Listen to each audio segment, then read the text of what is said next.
Hello सबैजनालाई अनि जय मसी welcome to my Vidita blog. अनि आज नयाँ भिडियोमा तपाईँलाई स्वागत छ। अनि यो भिडियो चाहिँ मेरो गार्डनिङको भिडियो हुनेछ। अनि सुरुदेखि अन्तिमसम्म हेरिदिनु होला।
मात्रै हातले गरेको मिल्दै पो मिल्दैन हौ, सबै माटो आयो।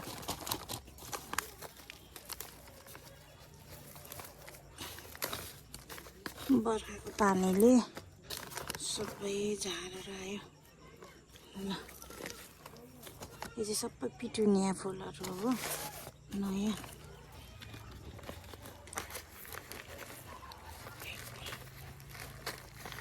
यति बेसी छ झारहरू पनि।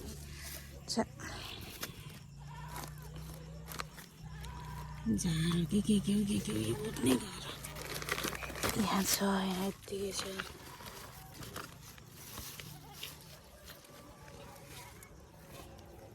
यो सबै कलरको छ है। यो चाहिँ मैले मिक्स गरेर राखिदिएको। यो चाहिँ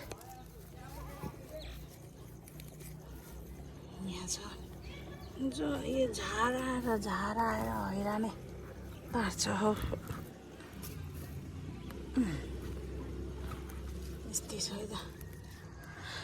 यहाँ चाहिँ एउटा पहेँलो कलरको प्लान्ट रोपेको थिएँ।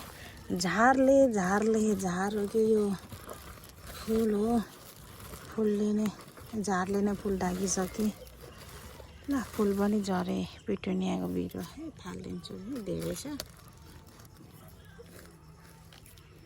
यस्तै छ है त। ल यहाँ चाहिँ अब हामी नेपाली भाषामा शुद्ध नेपालीमा चाहिँ यहाँलाई घन्टी फुल भन्छ है। यो चाहिँ कस्तो फुल छ थाहा छैन। म चाहिँ एउटा चर्चको आन्टीको बाट मागेर ल्याएको थिएँ हो। यहाँ पनि छ है। प्लान्टहरू त फेरि कता कता लुकेर बसेको छ के। त्यही हेरेर उखाल्नु पर्छ। अनि यहाँ चाहिँ एउटा चाहिँ यस्तो फुलिसकेको छ। अनि यो पनि प्लान्ट है, तपाईँहरू नझुकिनु होला। कोही कोहीहरू चाहिँ चिप्ले भेन्डीको पात भनेर, यो चाहिँ चिप्ले भेन्डी होइन ल। तर मेरो छेउछाउको छिमेकीहरूले चाहिँ के रोप्नु भएको यस्तो, यो चिप्ले भेन्डी जस्तो भन्नुहुन्छ। यस्तै छ मेरो चाहिँ। मेरो गार्डनहरू चाहिँ यस्तै छ है। पानी आएर बेसी भएको छ। यसलाई सेटअप गर्नु पनि पाइरहेको छैन। यहाँ यस्तो फुलहरू पनि छ, सबै लुकेको प्रतिभा जस्तै लुकेको फुलहरू छ। किनकि लुकाउनै पर्छ नत्र त। यहाँ पनि छ अर्को टाइपको। यो त मर्न थालेछ। यो चाहिँ रेड कलरको।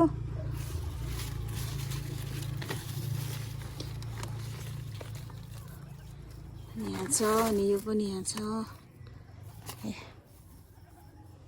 यहाँ जस्तो छ। के फुले यो लट्टे लोडे।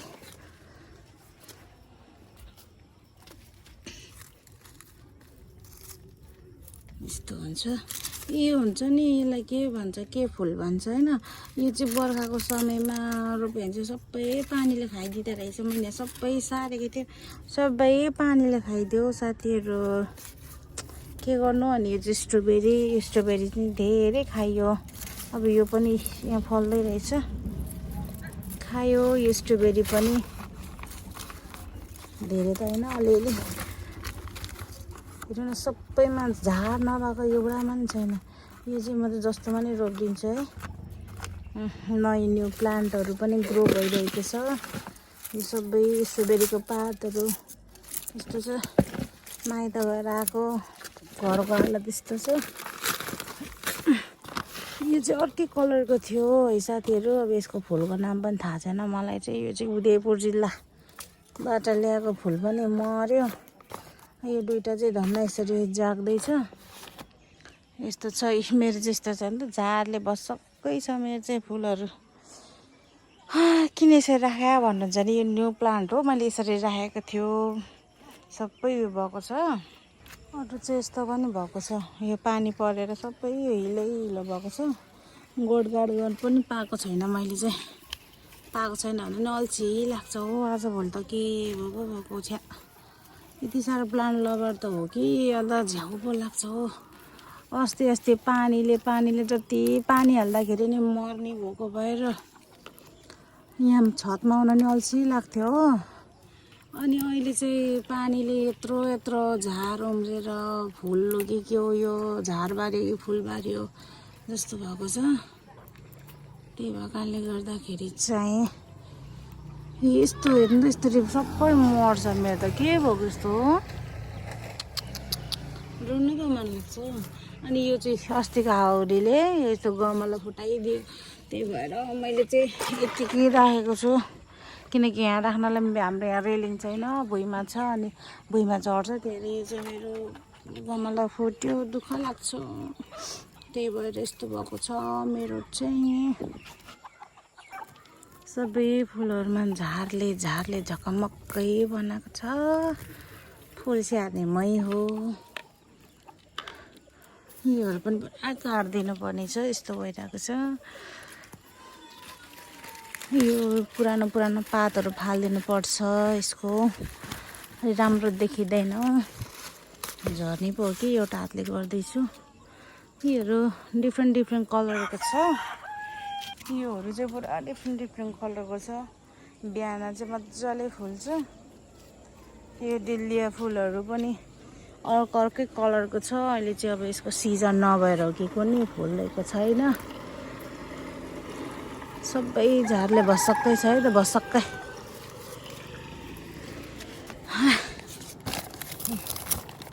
के को झार हो, के को झार हो यो।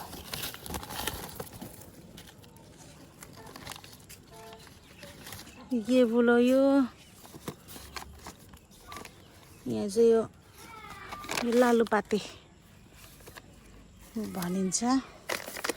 यो छ। अनि यो चाहिँ मेरो न्यू प्लान्ट हो है साथीहरू।